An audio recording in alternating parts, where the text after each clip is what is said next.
له یوه لاس نه مو ورله زلونې خلاصې کړې او بیا مو د یوه زلونه د بل له زلونې سره د یو ګز په فاصله وتړله.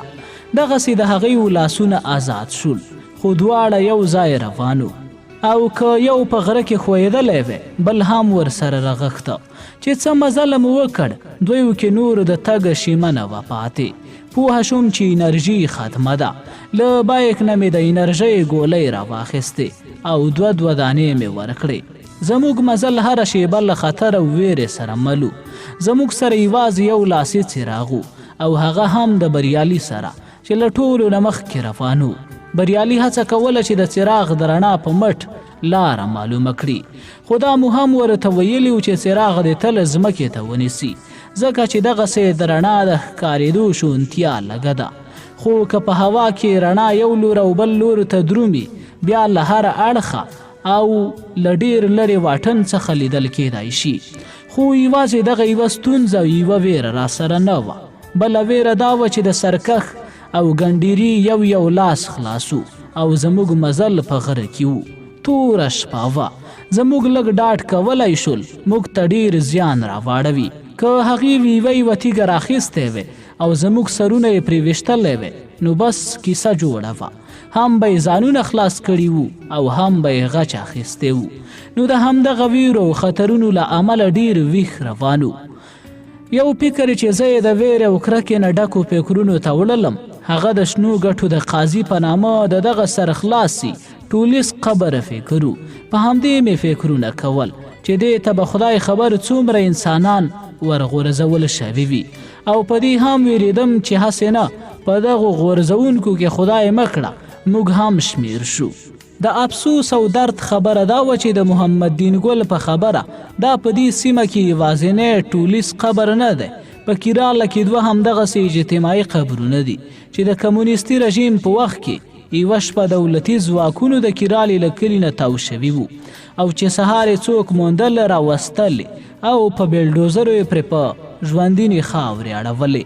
د هغې په وینا د شنو ګټو له قاضي نه لمر پرېواته ته د لغمان د الیشنګ د میلدرې په خوله کې هم په یو ټولیز قبر کې په لسګونو خلک اخښ شوي دي. همدغه ډول د ارګون د پله د برکي برک د بامیانو د لیلیې د دښتې په ټولیزو قبرونو او عام وژنو سترګې نشي پټېدای. د محمد دین ګل دغو خبرو مې په غوږونو کې ازانګې کولې چې درش شو او ورسره په ناو کې کړنګا جوړه شوه چې ومې کتل د ګنډیري په ښا د یوې ګټې سره لګېدلې وه. د تیندکو خوړو ګټه ښکته وغورځېده. په ناو کې یو شور جوړو په ناو کې شور جوړ کړ. ما هم ستورو ته وکتل. پوهه شوم چې شپه پخه شوه. دوی به وږي شوي وي ځکه پښې په ځان پسې راکاږي.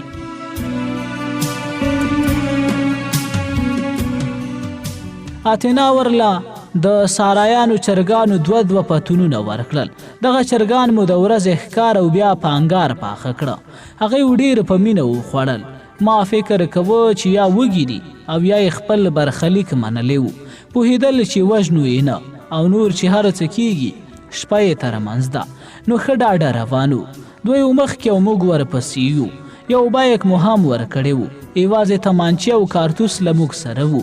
چربانګ و چې له سملام نه تیر شو. ګنډیري او سرکښ لومړی خپل کلي ته او بیا یو بل ته وکتل. په تیاره کې سترګې نه ښکارېدې چې د غم او درد سمه اندازه راته لګېدلی وی.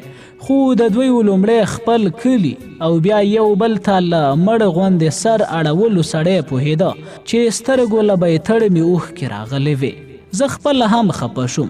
فکر مې کوه چې اوښکې که د کوم ځواني مرګ زوی سر ته د ناستې مور له سترګو بهیږي، که د جبري واده په ډولۍ کې د کېناستو په وخت د کومې پیغلې د رنجو له ډکو سترګو نه تویږي، او که د خپل قاتل او مجرم پلار له مرګ نه وروسته د خپلې پلارنۍ مینې د لیدو پر وخت د یو مجرم له سترګو بهیږي. درې واړه د یو ډول بېوسۍ ښکارندوی دي. درې واړه د یو ډول اور نه ساه اخلي او درې واړه یو ډول تودي او تروي وي. خو بیا هم د انسانانو د عامه خیر غوښتنې له مخې مجرمانو ته سزاګانې ټاکل شوي دي. او که سزا وې له منځه لاړې شي جرمونه ډیریږي او ډیری جرمونه په خپله د انسان لخوا انسان ته یو ډول سزا ورکول دي.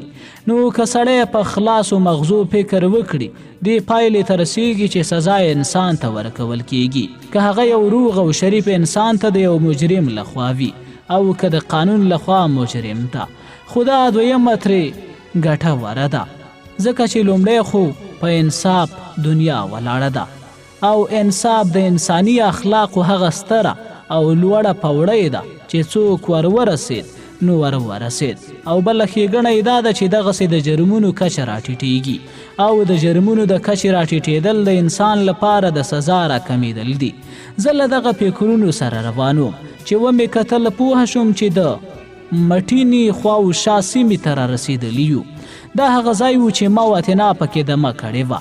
د سهار د لمانځه وروسته مو ډېر چټک مزله کړی و او یا به دا وه چې په مخ کته به روانو، خو لا خړه نه وه خوره چې هلالزو ته رانږدې شو. په اتنا بریالي ګنډیري او سرکښ ټولو مې نظر واچوه. ټول ښه ستړي معلومېدل چې کتله مو مخې ته وړه غونډۍ یعنې کنده راغله. داسې کنده نه وه چې سړی دې پکې ورک شي، خو بس یو زوړ غوندي و. په دغه زوړ ورښکته شو چې د شپېلۍ غږ شو. د شپېلۍ د اورېدو سره موږ ځانونه د خطر سره مخ وګڼل. یو خوا بله خوا مو وکتل، څه مو ونه لیدل چې ناڅاپه د کلاشینکوب ضربه ډزې شوې. په دغه ژوروالي کې ښکته وړه غوندې کنده وه. موږ ترې همدغې کندې ته ودانګل. زندانیان څه شېبه ولاړو، بیا هغوی هم راکوز شول. موږ سرونه ورو ورو پورته کړل، بیا ډزې پیل شوې. د کندې له سره نه یې دوړې پورته کړې. موږ ځایونه بدل کړل، بیا مو سرونه ښکاره کړل، بیا را باندې ډزې پیل شوې. خو دا ځل مو د ډزو ځایونه معلوم کړل. ستونزه دا وه چې زموږ سره تمانچې وې. د تمانچې او د کلاشینکوب په ډزو کې ډېر توپیر وي. د هغې له ډزو داسې برېښېده چې 10 زیادې ته نږدې کسان دي. موږ د هغې په اندازه ډزې هم نشوې کولی ځکه چې دومره ډېر کارتوس مو نه لرل.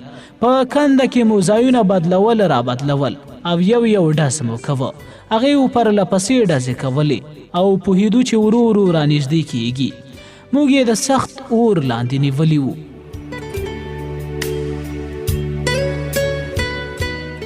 مرمۍ مو له غوږو سره تېرېدې، شپېلي وهل. ما سر جګ کړ لکه چاته چې معلوم وي چې له همدې ځای نه به د چا سر راوچتېږي او تیار ماشه په لاس ناست وي. همدغسې د سر د اوچتولو سره سمې را باندې ډزې وشوې. ما ځان شاته ګزار کړ، اتنا چغې کړې چې ګینې ولګېدم او د چغو سره یې را منډه کړه.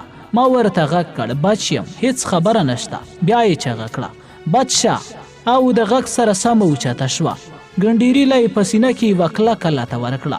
د هغه د لاسونه یوه لویه تیږه پرېوته او ستونې ستغ پر ځمکه وغورځېد. د دې سره بیا ډزې شوې. اتنا ځان را وغورځوه.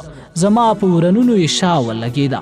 ما ته یې په غوسه وویل په لیستوني کې ماران ساتې، که په دغه ګټه یې ویشتلی وی نو څنګه به وو. په خوله مې درته وویل چې ځان ترې خلاصوو، خو نه دې منله.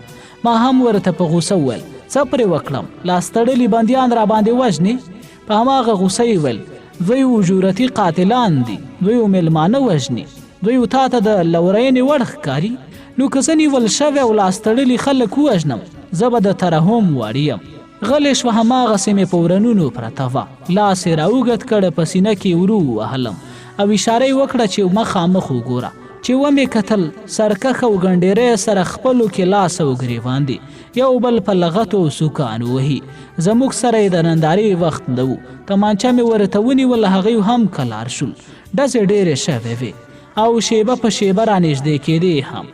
موږ پوهېدو چې دوی غواړي ګر چاپېره رانه تاو شي، محاصره مو کړي. موږ ته مخامخ یوه وړه غوندې غونډۍ وه او که دغه غونډۍ هغوی ونیولی وی نو زموږ ویشتل ورته اسانه و. د غونډۍ نه زموږ پټنځای مورچل بیخي لکه د ورغوي غوندې ښکاره کېده. دوی مې پرېښودل او زه په ښویېدو په یو رو کې ښکته روان شوم.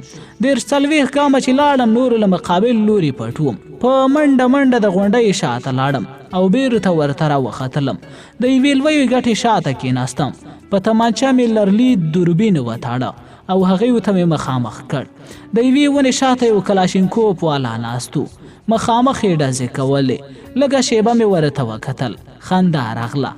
د ډزې لکه د ړانده لاس غرګې بس ویشتلې کول. نور یې نه کتل چې په چا او څنګه ډزې کوم. پوه شوم چې دا له ویرې داسې کوي او داسې خلک د ویرې اچولو او خرولو دپاره ډیر په کار راځي. ما هم پښې مټ وویشت. فکر کوم لاس یې مات شو. ټوپک یې وغورځوه او چغې یې کړې. څنګ ته د یوې ګټې شاته بل پټ ناست و. سر یې نه ښکاره کوه خو په لاس یې ده ته اشاره کوله چې دلته راځه. په هغې مې ډز وکړ. لاس یې خطا شو. خوا یې ولګېده او نور یې منډه کړه. یو بل خطا ډز مې هم پرې وکړ. بس نور مې پرېښود. ما ویل دا یې بس دی. بیرته مې نظر د زخمي خوا ته راواړوه. د هغې خوا ته بل کس راغلی و. دا یې راپاڅوه. روان یې کړ. ما پرې ډز وکړ. د پښو منځ مې ورله وویشت. هغې هم په منډو شول. ما ویل ځه دوی هم د تېښتې لپاره دلیل لري.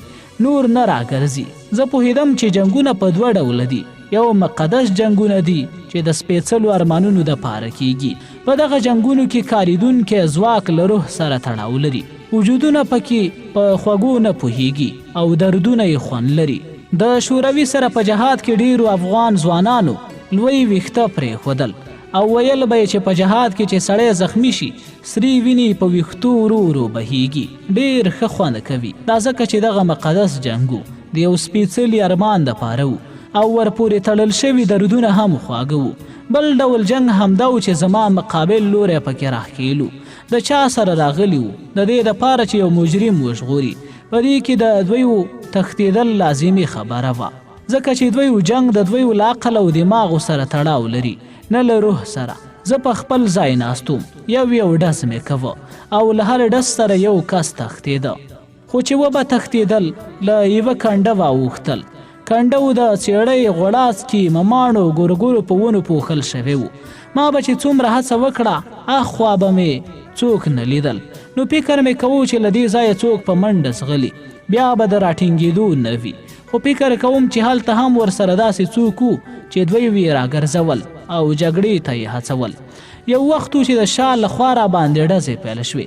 زه چې د کومې ګټې شاته ناست وم د هغې بل اړخ ته راواوښتم چې ومې کتله 3 کسه مې شاته راتاو شوي دي.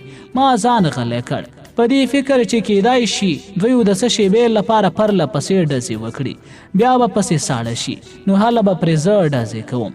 خو زما دغه فکر سم نه و ځکه چې هغې ماله د آرام کېناستو وخت رانه کړ. د بل لوري نه هم را باندې ډزې پیل شوې چې شاته مې وکتل پاتینا دوی هم ډزې دومره ډېرې وې چې دوی ته یې هېڅ د سره جګولو وخت نه ورکوه او حمله کوونکي پرله پسې د دوی په لور راوړاندې کېدل چې ځان ته مې فکر شو نور ما ته هم د کېناستو پټېدو کوم ځای نه و راپاتې. یوې وړې غوندې تیږې ته اوږد پروت وم. نور که دغه ځای کې پروت پاتې کېدم نو هم زما ژوند په خطر کې و او هم د اتیناو بریالي. د دې ځای نه ډزې هم نه شوې کېدی. که ډزې مې کولی په کار وه چې پاڅېدلی وې او پاڅېدل د مرګ په معنا و. بله لار را سره نه وه. پریکړه مې وکړه چې پاڅېږم. لومړی مې غلي د هغې د پټېدو ځایونه معلوم کړل او بیا پاڅېدم. بیخي حیران شوم. ګورم چې پر هغې د شا له لوري نور وسلوال خلک راغلل او ډزې یې پرې وکړې. دوی مخونه هغې ته وګرځول. زه ترې خوندي شوم. ما تینا دوی ته وکتل. ګورم چې په هغې چا مخکې ډزې کولې اوس ورته هغې شا راړولې ده او د نورو سره په ډزو لګیا دي.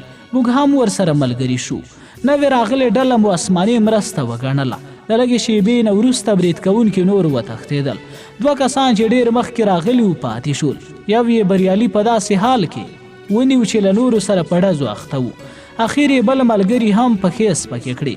نیول شوي کس ته چې مې لاسکړۍ یعنې زلونې ور واچولې بریالي په شا یو ډب ورکړ. ورته ویې ویل مخکې شه خدای سره یو ځای کړی.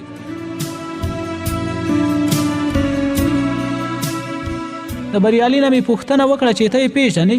ویې ویل دا سور منګول ملخی دی که نه؟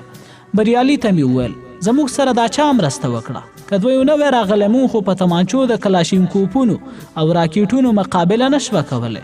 ویې ویل هغه دی له کنډه وه څوک راواوښتو. وګوره څوک دی. چې ومو کتل اسلم کاکا و.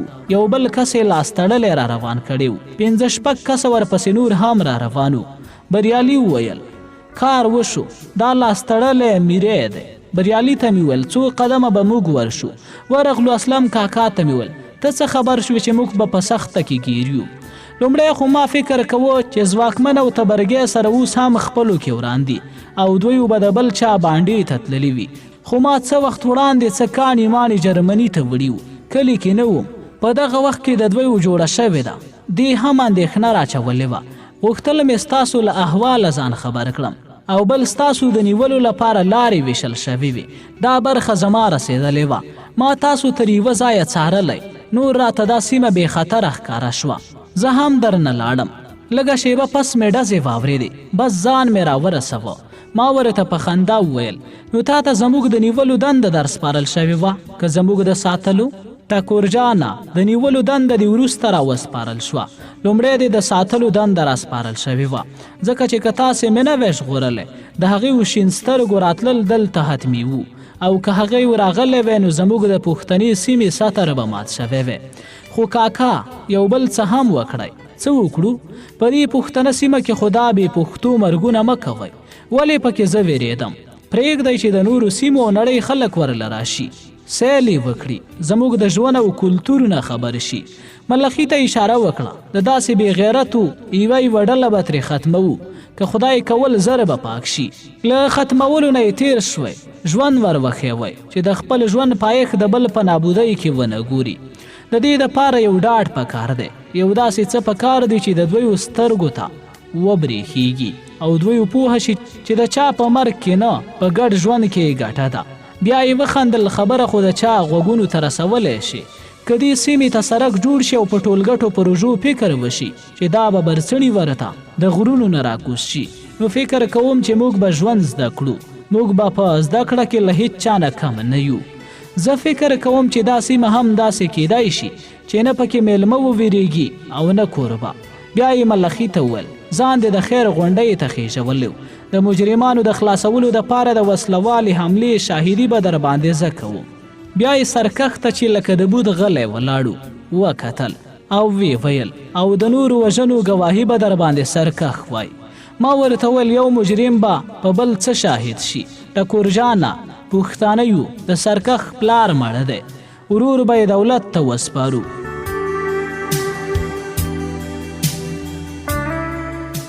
ګرمې پلار ورور دی، خدا لا تنکی هلک دی، او که تبرګی هر څه و د ده خو پلارو. څه دعا فاتحه به یې واخلي او زموږ هم کلیوالو د فاتحې د ځای متره کېدلې نه غواړو. ورته ومې ویل سمه ده، ستا چې څنګه خوښوي. په اوږه یې راته لاس کېښود. بیا نو تاسو داسې لنډ هلالزو ته ووځئ، له 7 دقیقې مزله دی، بیا هلته ګاډي پیدا کېږي او زه به په دې خوړ کې دا شرمېدلې تر ولسوالۍ ورسوم. ما ویل سمه ده، خو د بیروجو دا یو قلم به د څو افغانیو وي؟ په 1,10,000 یې رانه غوښتې وو. بیا نو دا یو ورسره واخله او څارنوال ته یې ورکړه. په غوسه شو ولې څارنوال ته رشوت ورکوي؟ نه، ورته ووایه د یو 55 زري پر ځای ډبل واخله، خو چې دا ځل مجرمان پرې نږدې. وی خندل، کاڼي ته یې لاس راوږد کړ او وی ویل خیر دی، د زوی واده یې وو، څه به یې کړی وی. بیا مې هغه تړون لیک هم ورکړ چې د دلاور او تبرګي دویو ترمنځ پکې سودا شوې وه. ملخی پکې د سودا ضامن و، د دلاور لاسلیک او د دویو ګوتې پرې لګېدلې وې. دا هم له همغه څیرې جاکټ نه ترلاسه شوی و چې موږ فکر کوه له دلاور نه په چاړه وهل شوی او ویستل شوی. د هغې سره مې ورکړ او ورته ومې ویل دا به هم د شیګل څارنوال ته ورکړې چې روغ ثبوت دی او دلته څه پیسې هم دي چې د دلاور میرمن ته یې ورسوي. اتینا په خبره کې راودانګل، پیسې مه ورکوه، ولې بیا یې ورته څه وکړي؟ زه یې خپله وړم، غواړم یو ځل بیا هغه خوږه میرمن ووینم. زموږ یې ډېر قدر مدار کړی. موږ لا په دې ورکړه راکړه کې وو چې بریالي ول. هغه وګوره په کنډه و څوک راواوښتل چې ومو کتل د دلاور ورورو 6 کسه نور هم ورسره وو. اسلم کاکا خپلو کسانو ته څه اشاره وکړه، هغوی و ګټو ته پرېوتل. ما ورته وویل نه، دوی دوستان دي، دښمنان نه دي. اتینا وویل ټکوره د ځان ساتل ښه دي، او د دې سره هغه او بریالی له ګټو شاته شول او ځان یې حملې ته تیار کړ. د دلاور له ورور سره راغلي کسانو هم مورچلې ونیولې او دی په خپله زموږ خواته راغی. زما او اسلم خان کاکا سره یې روغبړ وکړ. بیا یې وویل زما دښمنان ما ته وسپارئ. ما ورته وویل داسې نشي کیدای، ته که د هغې سره کومه ستونزه لرې د قانون په وړاندې ورسره اواره کړه. دوی موږ دولت ته سپارو. دولت ته به یې نه سپارئ، ما ته به یې سپارئ. تا ته به یې ولې سپارو؟ زما پرې پور دی. اسلم کاکا ورته وویل خو د ډاکټر خبره سمه ده، موږ یې دولت ته سپارو، ته ورسره هلته خپلې شخړې اواره وه. هغه وویل که ما په دولت شخړې اوارولې، دوی دا دومره وخت په کورونو کې نه و ناست، نو څنګه یې ورسره اوروي؟ په خپل مټ یې ورسره اوروم. زما ورور د دولت سړی نه و چې دولت به یې ترې غچ اخلي. ما ورته وویل دولت غچ نه اخلي، دولت انصاف ورکوي. انصاف دا دی چې یا یې ما ته وسپارئ او که ما ته یې نه سپارئ، بیا یې بیرته پرېږدئ چې خپلو کورونو ته لاړ شي. زه نشم کولی چې دویو ته له زندانه تر راوتو پورې صبر وکړم، او که موږ ووایو چې په دې کې به موږ یو هم ونه منو، نو بیا به په همدې میدان فیصله کوو چې تاسو یې بیا یې کموږ. اسلم کاکا ورته وویل په دوی یوازې ستا پور نه دی، ستا د ورور سره یو بل ملګری هم وژلی، د هغې ورونه هم را سره دي او د دې سره روان شو. اسلم کاکا پسې غږ کړ وروره موږ ستا په ستونزه پوهیږو، خو ته ورشه د ملګرو سره دې هم خبره وکړه. دا هم دود نه دی چې موږ دې څوک تا ته لاس تړلي در وسپارو. ما ورپسې غږ کړ او یا د مجرمان بیرته پرېږدو. غږ یې ونه کړ، غلی روانو. اسلم کاکا ما ته اشاره وکړه چې ځان پټوه او بندیان یې له ځان سره کندې ته کړل. زه هم د یوه کمر شاته پټ شوم. ډزې پیل شوې، نږدې 15 منټه له دواړو اړخونو ډېرې تیزې ډزې وشوې. بیا ورو ورو زموږ اړخ کمزوری کېده. څه شېبه وروسته زموږ له لورې د کلاشینکوف ډزې بیخي ورکې شوې. یوازې د اتینا او بریالي د تمانچو یو ډز راته.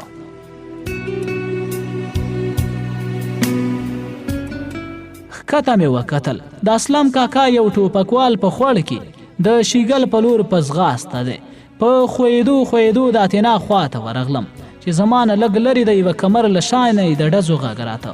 هغه مې په اندېښنه وپوهېده. زه یې وویل اسلم کاکا مې له بندیانو سره رخصت که، موږ به یو څو شېبې نور هم دوی وخته وساتو چې هغې لږ لرې وځي. ما ورته وویل او سرکښ شو. هغه یې آزاد کړ. ومې لیده چې پورته وتښتېد. لږه شېبه مو یو ډز کوه چې د بریالي ورور مې د غونډۍ په سره ولید چې ښکته کوزېده، لکه چې د بندیانو د پټېدو کنده یې تشه لیدلې وه. ډزې یې بس کړې او ټولو د شیګل په لور په خوړ کې منډې کړې. موږ را ولاړ شو. اتینا وویل ځه اوس یې نشي نیولی. بریالي وویل راځئ چې ځو، ورور به مې انتظار کوي. په ټلیفون مې ورته وویل چې موټر د سړک تر وروستي سره پورې راولي.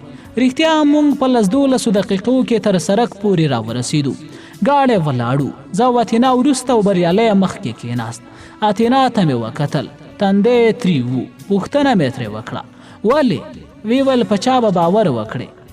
دا یې خپل ورور و، نه یې غوښتل د ورور قاتلان یې سزا وویني. ما ویل پوهېږې چې ولې، خو د ده نوم به پکې راته. ځکه ورته په خندا شوم. نه ساده ګلې، په پښتو کې دې دا متل اورېدلی چې وایي سرلی د تندر اوبه ورکړي. دا همغه د تندر د اوبو زور دی او دا اوبه یوازې ده نه دي ورکړي. دا تبې داغ د هر پښتون مغزو ته شوی. د تندر د اوبو دې تبې ته زموږ یو مشر شپون صاحب چینجی وایي چې د هغه په وینا د پښتنو په مغزو کې دې ته چې هر څه ګڼي خو همدغه بلا ده چې پښتون له نورو قومونو نه جلا کوي. د پښتون د دې ټولو بدمرغي چې ته یې د سر په سترګو ویني، لامل هم همدا د تندر د اوبو تبې دي.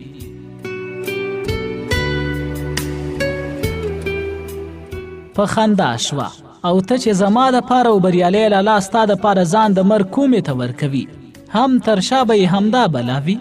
ما ورته وویل او اسلم کاکا هم زموږ سره همدې بلا ملګری کړ، یوازې په دې چې د درې ستر یې مات نشي.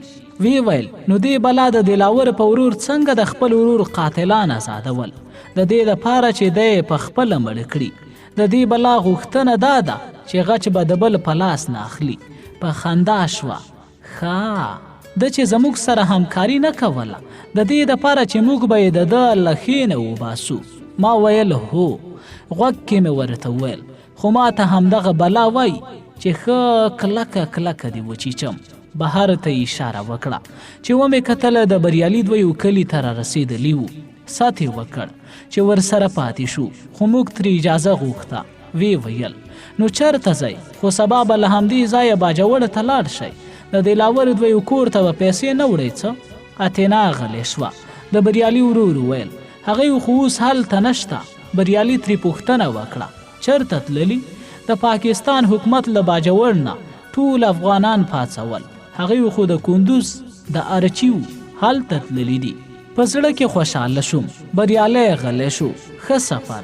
لاس یې راکړ. دی ورور یې دواړه د موټر نه کوز شول. زه ګاډي ته کېناستم، اتینا مې تر څنګ کېناسته او بیرته راستانه شو.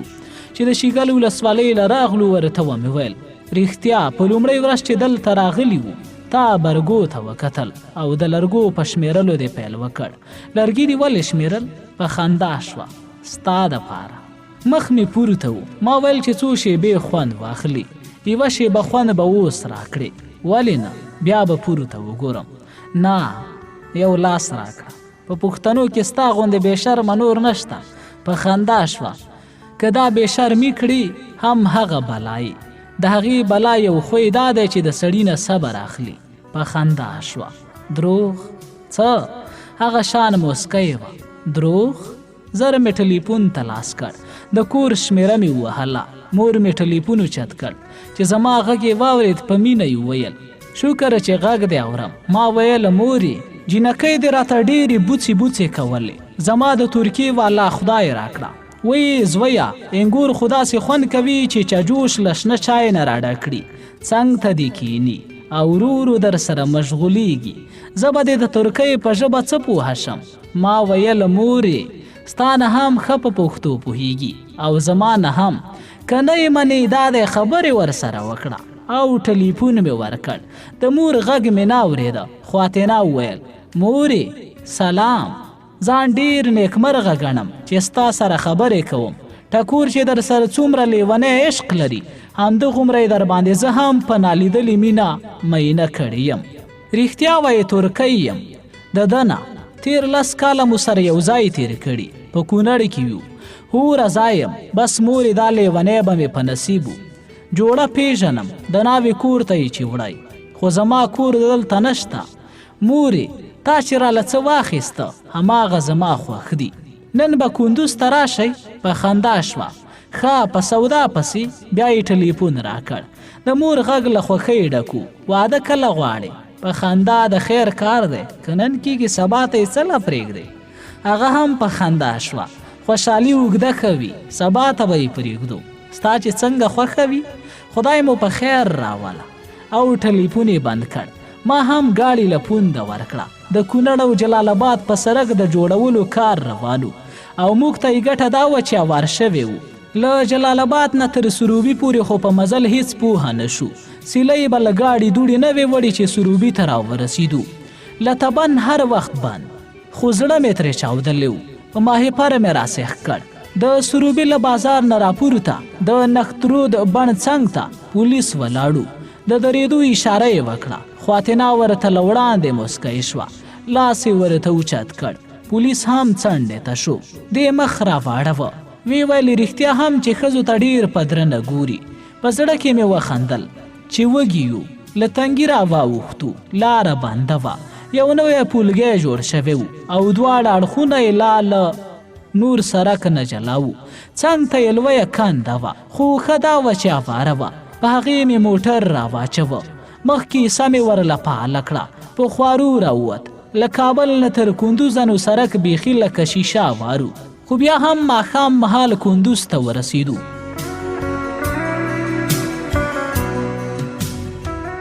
شپه مو په رحمان الله وروړه. پخوا مې څه وخت په کابل کې دنده لرله. زه او دی سره یو ځای وو.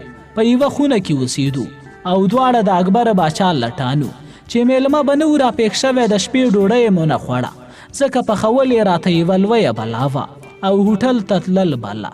روژې به مو په نهر نیولې. دې کم خبرې وو خو د یوه ښه دوست ځای پرې ډکېده. خان آباد بندر کې کوچه شکر کې چې ما به ورته د خوږو کوڅه ویله کورو. بس له پاخه سرک نه مې په همدغې چقړې کوڅې موټر ورته وکړ. ورمو وډابه و. دی خپله راووت. اتینا ته یې ویل خورې ته دننه لاړه شه او موږ حجرې ته لاړو. کور ته مې خبر ورکړ چې زموږ شپه په کندوز کې ده. د شپې مې دویو ته هم ټوله کیسه وکړه. د واده زیری مې هم ورکړ. پلار یې د کندوز په تاریخ راته غږېده. ویل نایب الحکمه شیرخان ناشرود کندوز نقشه د ډهلي له زاړه ښاره راوړې وه. د کندوز په فصلونو او کرهنیز ارزښت هم راته وغږېد چې ولې کندوز ته د غلو کندو وای. د شپې تر ناوخته د رحمان الله سره چې په حجره کې را سره پروت و مشغولېدم. بیا ویده شو. د سهار چې 8 بجې شوې نور موږ د تګ تابع نیوله چې بهر کوڅه له موټرو ډکه شوه. چې ومې کتل ورور مې لوی او را جنج یې راوستی و. کوربه مو ټول میلمانه راوستل. میوې ورته مخې ته کېښودې. ما ته یې ویل جامې دې واغونده. چې لمبازای ته ورغلم نوې جوړه ځوړنده وه. وامې غوسته. د ګلونو یو هار یې را په غاړه کړ. څه شېبه وروسته اتینا یو ځل بیا په څادر کې پوښل شوې او د رحمان الله مور له مټه نیولې راښکاره شوه. اتینا چې ګاډي ته وختله د خپلې مور ته وویل موږ په خپل ګاډي کې لاړ شو. ما ته یې وخندل. غوږ کې راته ویل بیګا هم سره بیل وی. د دې وخت دا پټې خبرې ډېر خوند کوي. دواړه د ګاډي وروستي سیټ ته وختو. ورور مې ګاډی روان کړ. د کندوز له ښاره چې ووتو په یو ګوټ پیر ورتاو شو. مخې ته دښته راغله. په دښته کې ښي لاس ته روان شو. څه شېبه وروسته غونډۍ مخې له راغلې. داسې غونډۍ چې خلاصېدنې نه وو او داسې اوار لکه هګۍ چې په کومه موټر ور برابر شو. پرې خیژ او بیرته د زړه د یوې یخې هوا سره لکه د سرکس زانګو اوار کوزیږه. ورور ته مې وویل زه خو مخکې په دې لار نه وم راغلی. وی ویل ته د امام صاحب په لاره راغلی وې. ارچي خپله لار هم لري خو د بمونو ویره پکې ده. اتینا ویل کاش دولت مو دومره وس لرلی چې په دې کې ځنګل جوړ کړی وی. ټوله خاوره ده. زه ورته موسکی شوم چې زموږ پټي له تندې وسوځېدل.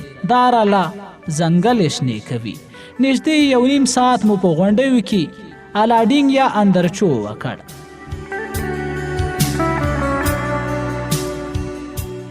چې د ارچي شنو ځمکو ته ورسېدو. اتینا ویل لکه چې د ارچي دښته ده. ما ویل څنګه دې وپېژنده؟